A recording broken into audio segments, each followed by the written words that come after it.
Have you ever noticed your partner growing a little quieter lately? Maybe they spend more time in another room or seem distracted even when you're together. It's not always about distance in love. Sometimes it's a quiet signal that they need more space. It can be confusing, especially in long-term relationships or retirement years when you're used to being side by side every day. But needing space doesn't always mean something is wrong. Sometimes it's the pause that helps two people breathe again, together. So today, let's talk about the signs your partner may want more space and, more importantly, healthy ways to respond without growing apart. When a partner becomes quieter, it's easy to assume something's wrong. The silence feels heavier than usual. Conversations that once flowed start to slow down. You might notice pauses where laughter used to be, or find yourself talking more just to fill the space. But this kind of quiet doesn't always mean they've lost interest or affection. It can actually be a sign of emotional reflection. As people get older or transition into new life stages like retirement or an empty nest, they often need moments to process change privately. Silence, in this sense, isn't distance, it's a form of recalibration. Think about how we all need stillness sometimes after a noisy day. The same goes for relationships. A quieter partner may be sorting through feelings, managing stress, or simply enjoying internal peace. The rhythm of long-term companionship changes with time. Where early love may have been full of conversation and energy, mature love often leans into comfort and quiet understanding. Instead of rushing to fill every gap with questions or worry, try observing what the quiet might mean. Sometimes it's their way of catching emotional breath. It helps to remember that silence can also be a language of trust. When someone feels safe enough to retreat into their own space without fear of judgment, it's a sign of comfort, not coldness. They trust that you won't misread the pause. If you've been together for years, you probably know the difference between a hurt silence and a thoughtful one. One carries tension, the other carries calm. It's subtle, but you can feel it. A warm way to respond is by softening your own energy instead of matching their quiet with anxiety. You might share a calm moment together, sitting on the porch, having tea, or just being in the same room without words. These small acts of presence remind your partner that you're emotionally available without being intrusive. Over time, they may open up again naturally, and when they do, it often leads to deeper conversations than before. So, when your partner becomes quieter, resist the urge to label it as withdrawal. Consider it as emotional rest, like a gentle tide pulling back before it returns. Sometimes the healthiest thing you can do for love is to give it room to breathe. In that calm, understanding replaces assumption, and connection grows quietly stronger. When your partner starts spending more time doing things alone, it can stir up mixed feelings. Maybe they take longer walks by themselves, linger over a hobby, or close the door while reading or working on something. At first, it may feel like they're pulling away, but more often, it's a natural shift toward balance. As relationships mature, especially in the later years when daily routines become more intertwined, it's common for one or both partners to crave a bit of individuality again. Sharing life closely doesn't mean giving up personal space. In fact, it's often the personal time that keeps the shared time meaningful. Think about how you both lived before you met. Each of you had interests, friends, and quiet rituals that made you feel grounded. Over the years, those things can fade into the background as responsibilities and family life take over.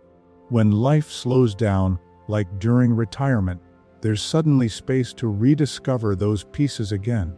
Your partner might pick up an old hobby, reconnect with friends, or simply enjoy solitude. That doesn't mean they love you any less. It means they're reconnecting with parts of themselves they might have set aside. The healthiest response in these moments is not to compete for attention, but to honor that independence.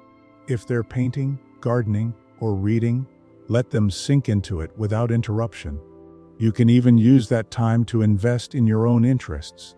Many long-term couples find that when both partners have time for themselves, the moments they come back together feel lighter and more enjoyable. The relationship breathes. There's something new to talk about, something fresh to share. There's also a deeper emotional truth here. Time alone often helps people manage their inner world. When someone spends quiet time by themselves, they process emotions that may be difficult to express out loud. Giving them that room shows emotional maturity. It tells your partner, "I trust your need for space, and I don't take it personally." That trust, over time, creates a kind of closeness that's built not just on shared time, but on mutual respect. So when your partner chooses solitude, don't rush to fill the gap. Instead, see it as an act of self-care that can strengthen your bond. Healthy love doesn't erase individuality, it celebrates it. When two whole people choose to meet again after time apart, their connection feels renewed, not reduced. When communication starts to shift from constant to selective, it can catch you off guard. The texts might become shorter, conversations a little less frequent, or your partner might not share every small detail of their day like before. It's easy to interpret that as distance, but often, it's a sign of emotional adjustment rather than disconnection. As people grow older or enter different life stages, the way they communicate naturally evolves. They may feel less need for constant reassurance and more appreciation for meaningful, intentional exchanges. This shift doesn't have to signal trouble. It can actually point to a more mature kind of connection. In long-term relationships, silence can carry as much meaning as words. After years of shared experiences, couples often develop an unspoken understanding, a kind of emotional shorthand. You might notice that your partner speaks when it matters and listens more carefully than before. They may no longer fill every moment with chatter because comfort no longer depends on constant communication. It's not about losing interest. It's about trusting the bond enough to let quiet moments exist without fear. However, when this change happens suddenly, it can still feel unsettling. You might wonder if something's wrong or if they're hiding how they feel. The healthiest way to handle it is through gentle honesty. Instead of pressing with, "Why aren't you talking to me like before?" Try a softer approach like, "I've noticed you've been quieter lately. I just want to check in and see how you're feeling." This kind of openness invites conversation without pressure. It tells your partner that you care, but also that you respect their pace. Selective communication can also mean your partner is processing emotions privately. Not everyone expresses stress or sadness right away. Some people need time to sort through their thoughts before sharing them. Giving them that space shows emotional intelligence. It builds safety. When they do open up, it's more likely to come from a place of honesty rather than obligation. In healthy relationships, communication doesn't need to be constant to be strong. It just needs to be clear, kind, and genuine when it happens. If you can accept that love sometimes speaks in smaller doses, through a look, a gesture, or a quiet moment, you'll notice that connection isn't fading at all. It's simply growing quieter, deeper, and more intentional with time. When small irritations start surfacing, it can feel confusing and discouraging. Suddenly, things that never used to matter begin to bother one or both of you. Maybe they sigh when you repeat a story, or you find yourself feeling impatient over tiny habits, like how they fold laundry or leave a cup on the counter. These moments can make the relationship feel tense, but they're often not about the cup or the story at all. They're signals that one or both partners are feeling emotionally crowded, tired, or overstimulated. When people need space and don't yet have it, it often leaks out as irritability. It helps to look at these small reactions with a bit of compassion instead of judgment. Everyone has emotional limits, even in loving, long-term relationships. When you've been close for years, it's easy to forget that personal boundaries still exist. Constant togetherness, especially in retirement or during slower seasons of life, can blur the line between comfort and suffocation. A sharp tone or a sigh doesn't necessarily mean resentment. It may just mean your partner's cup is too full. Recognizing that can prevent unnecessary arguments and instead open a door to empathy. The best response in these moments is not to match frustration with frustration, but to slow things down. When you sense tension rising, take a quiet breath instead of reacting right away. Sometimes walking into another room, stepping outside for a bit, or simply staying silent for a moment can reset the emotional temperature. Later, when things feel calmer, you can check in with a soft question like, "Are you feeling overwhelmed lately?"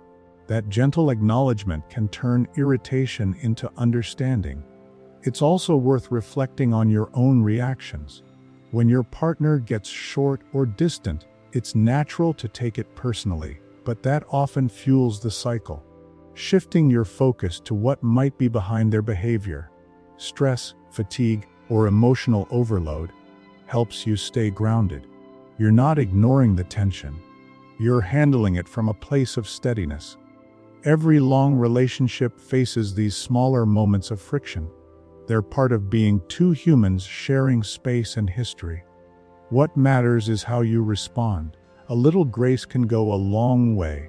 By treating irritations as signals rather than attacks, you create space for peace to return. Over time, those moments of understanding become the quiet glue that holds love steady. When affection starts to feel inconsistent, it can stir a quiet worry in the back of your mind. You notice fewer hugs, shorter goodnight kisses, or less warmth in the small gestures that once came easily. The natural instinct is to wonder if something has changed, if love is fading, or if your partner has emotionally checked out. But often, inconsistency in affection isn't a lack of love at all. It's a reflection of what's happening internally.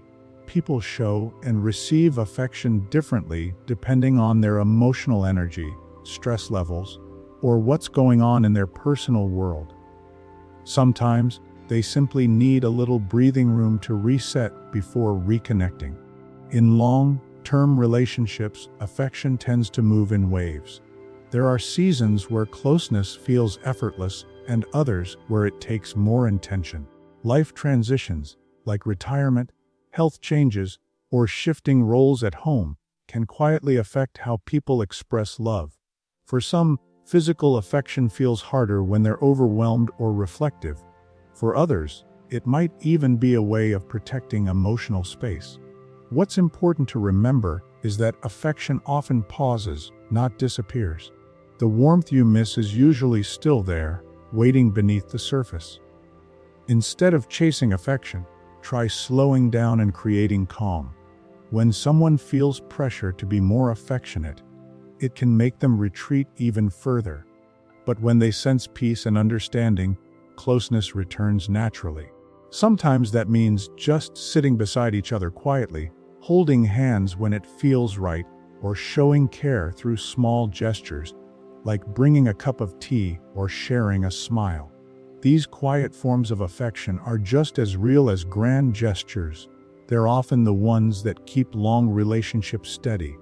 It can also help to look at how affection flows both ways. Maybe your partner's rhythm has changed, or maybe your expectations have shifted without realizing it. Love evolves, and so do the ways we express it. The important thing is to keep connection alive without demanding it to look exactly as it used to.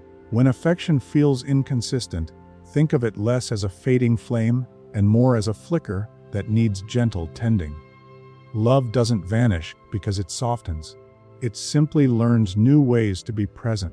Giving your partner space while staying emotionally available often invites that warmth to return on its own, stronger and more genuine than before. When your partner begins to re-engage after a period of distance, it may not look exactly the way you expect.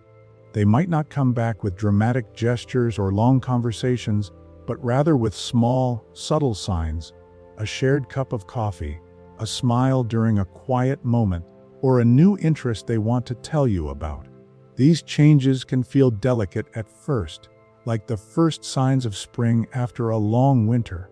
It's important to notice them without rushing or overanalyzing. This stage is where connection quietly rebuilds itself, often in a different form than before. When people take time to reflect or recharge emotionally, they often come back with a clearer sense of what they need and value. Maybe your partner starts suggesting walks again, or they initiate a conversation that feels lighter and more natural. These are moments of reconnection, not obligation. The way they engage might feel new, more intentional, less automatic. It's not that the relationship has reset completely. It's that both of you are learning to meet each other again with a bit more awareness and appreciation. This kind of renewal is one of the quiet gifts of long-term relationships. It shows that love can evolve rather than stay stuck in one form. Your partner might express care differently, through acts of service instead of words, through presence instead of touch. They may also have clearer boundaries or deeper emotional awareness after taking space. The key is to welcome this change with openness rather than nostalgia. If you compare it constantly to how things used to be, you may miss the beauty of how things are becoming. It helps to respond to their new energy with calm warmth instead of questions. Instead of asking, "Are we okay now?"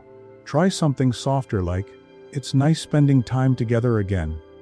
That kind of response reinforces safety without pressure. It tells your partner that you value the connection as it is, not as it was. In doing so, you create a space where affection, laughter, and comfort can return naturally. When they start re-engaging differently, it's often a sign of growth, not loss. It means the relationship is adapting to a new rhythm that fits who you both are now. Love, at any age, isn't about staying the same. It's about learning to rediscover each other again and again, with gentleness and patience. Needing space doesn't mean losing love. It means love is shifting, breathing, and finding a new rhythm. In the later chapters of life, a little distance can bring perspective, peace, and even deeper connection. Relationships, like seasons, renew when we allow time for stillness. If this message resonates with you, share your story in the comments. How do you and your partner handle space and closeness? Your experience may help someone else find balance too. And if you found this helpful, subscribe for more warm, thoughtful conversations about relationships, family, and growing together through every stage of life.